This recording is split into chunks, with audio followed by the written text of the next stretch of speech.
It's October 1996, and inside a private apartment at Kensington Palace, a woman is sitting at a small writing desk with a pen in her hand, putting down a sentence she has never said to a single person in the outside world. She's 35 years old. Her divorce from Prince Charles has been final for exactly 2 months. The marriage that consumed most of her adult life is over on paper now, which should have felt like relief. It doesn't. Because in the quiet that followed the settlement, something darker had started forming in her mind. Something she hadn't been able to shake. Something she'd already mentioned once before, a year earlier, to her own lawyer, in a meeting she made sure was written down. Now she's writing it again. This time, to her butler. And the sentence she's about to finish isn't about heartbreak, or custody, or the loneliness of a palace apartment with 2 boys asleep down the hall. It's about breaks. It's about a head injury. It's about an accident that hasn't happened yet. If you think this is a story about paranoia, you don't understand yet what she was actually responding to. Stay with us. Here is what gets flattened every time this note gets mentioned. The popular version turns it into a headline, a tabloid teaser. Diana predicted her own death.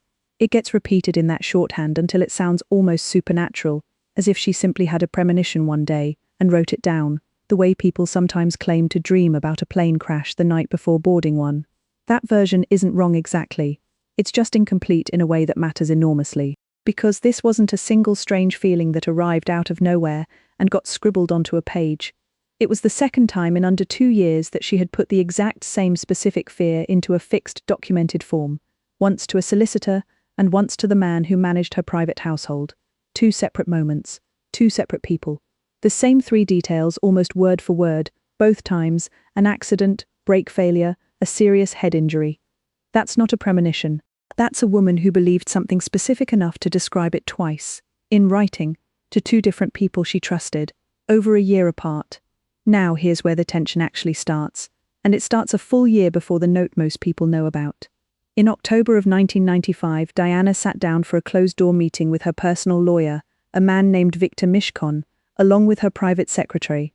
What she told him that day was specific enough that he didn't just listen and nod. He wrote it down immediately afterward, while it was still fresh in his own hand, as a formal record of the conversation. She told him that people she trusted, sources she wouldn't name even to her own solicitor, had warned her that by the following spring, an attempt would be made either to seriously injure her or discredit her entirely, and that a car accident involving brake failure was one of the methods being discussed. Sit with the specificity of that for a second. Not a vague sense of unease. Not, I feel like something bad is coming. A named mechanism, a rough timeline. A lawyer, in the room, deciding this was serious enough to put on paper the same day he heard it. Mishkon didn't publish that note. He didn't leak it. He kept it, the way lawyers keep things, filed away and private, for years. And then, less than 2 years after he wrote it down, Diana died in a car crash in Paris. This is where the story most people have heard actually begins, not with the crash itself, but with what happened next, because that's when both notes stopped being private documents sitting in a drawer and became evidence that a formal inquest would eventually have to examine. Here's what happened in between. A year after that meeting with Mishkon, in October of 1996, 2 months after her divorce was finalized, Diana sat down again, this time not with a lawyer but with Paul Burrell, the butler who had worked inside her household for years and who she trusted enough to hand personal letters to for safekeeping. And she wrote him something that echoed the Mishkon meeting almost exactly, except this time she went further. She named a name. She wrote that this particular phase of her life felt like the most dangerous one she'd lived through. She wrote that she believed her husband was planning an accident in her car, brake failure, a serious head injury, specifically so the path would be clear for him to remarry. Read that sentence slowly, because the weight of it isn't really in the mechanics she describes. It's in who she names as the source of the danger. Not a stranger, not a tabloid photographer, not a vague, faceless them. The father of her own children, Burrell, kept that letter. For years. Through her death, through her funeral, through the entire decade that followed, he held onto a piece of paper that, if it meant what it appeared to mean, was arguably the single most explosive document connected to her entire life. Now here's the turning point, and it's worth slowing down for completely, because everything that happens after this hinges on one decision a grieving butler made years after burying the woman he'd worked for. In 2003, Burrell published a memoir, and inside it, he included a version of that letter. his own summary of it, not the original document itself, with the name of the person Diana had accused blacked out, replaced with the phrase "my husband." He said publicly that he'd struggled with what to do with it for years, that it had become part of a private weight he'd been carrying since her death, that he genuinely didn't know whether releasing it would help uncover the truth about how she died, or whether it would simply reopen a wound that millions of people were still trying to close. He released it anyway, and once it was out, it couldn't be pulled back. A newspaper eventually printed the full, unredacted version, naming Charles explicitly as the person Diana had accused in her own handwriting of planning to kill her. The palace had no comment. Burrell said publicly that he'd never wanted the name published at all, that once it was out there in full, he wasn't happy about it. But by then, the sentence existed in the public record whether anyone wanted it there or not.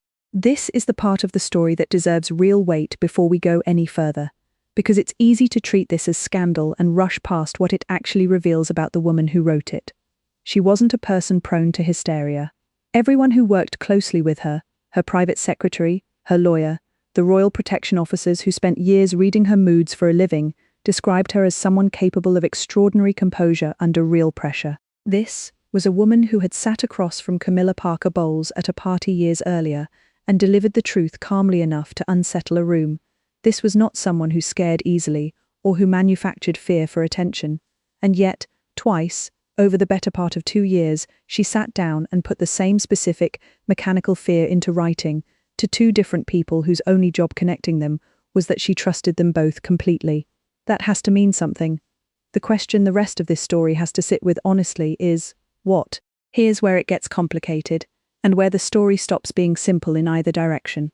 When Britain finally opened a formal inquest into Diana's death, years after the crash, after a French investigation had already concluded it was an accident, investigators didn't get to simply set the notes aside.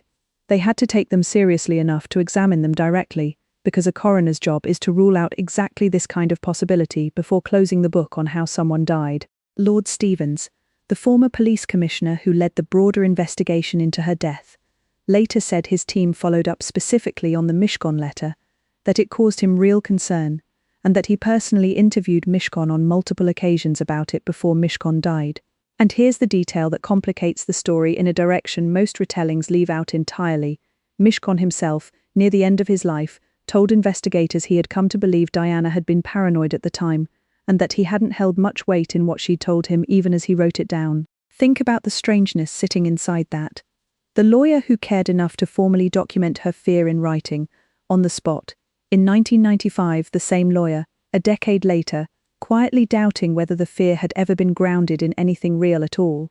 The investigation looked at more than 100 separate allegations and theories connected to her death, and at the end of it, the formal conclusion, the one an inquest jury actually returned under oath, after hearing all of it, was that Diana and Dodi Al-Fayed died as a result of gross negligence, a driver who was over the legal alcohol limit, driving at more than twice the speed limit, through a tunnel, while being pursued by photographers on motorbikes.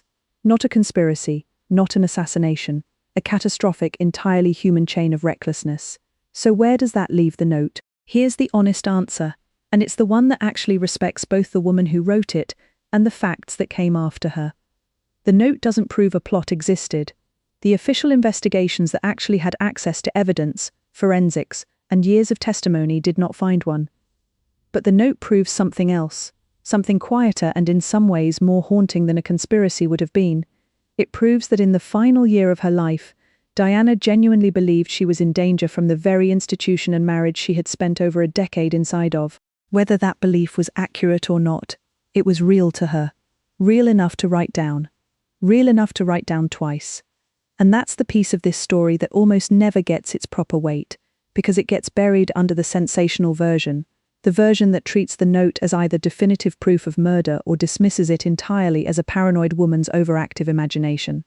Neither of those framings actually sits with what the evidence shows. What the evidence shows is a woman who by 1996 had spent years inside a system that had already shown her exactly how effective it could be at controlling a narrative, isolating her from support, and making her fears look like instability whenever she voiced them.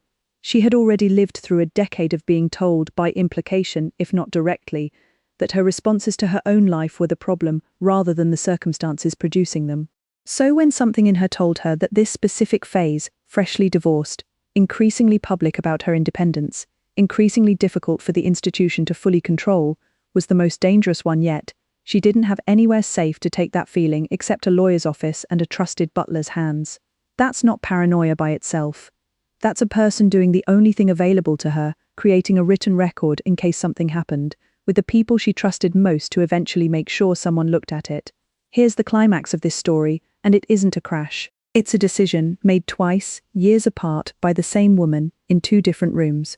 The first time, in 1995, she sat across from her lawyer and put a specific fear into words precise enough that he felt compelled to write it down immediately, unprompted, because something in how she said it told him it mattered. The second time, in 1996, she sat at her own writing desk, alone, and put the same fear onto paper again, this time naming exactly who she believed was behind it and exactly why in language calm enough that whoever eventually read it would understand this wasn't a moment of panic. It was a considered, deliberate act of leaving something behind. She did that. Twice. Without knowing, either time, whether it would ever matter or whether anyone would ever read it at all. And less than a year after the second one, she was dead. Nobody who has studied this seriously, not Lord Stevens, not the coroner, not the journalists who spent years digging into every possible angle, found evidence that the fear she wrote down had been correct in the way she believed it. The crash that killed her had a driver who was drunk, speeding, being chased. That's what the facts, gathered over years of investigation across two countries, actually support. But that doesn't erase what she wrote. It just changes what the writing means. It means that in her final year, the most photographed woman on the planet, someone surrounded, at every moment, by protection officers, staff, a former husband, an entire institution built around managing her, genuinely believed she was not safe. And she didn't have anyone inside that system she trusted enough to simply say it out loud and expect to be believed. So she wrote it down instead, to a lawyer and a butler, the two people outside the family who she thought might actually listen.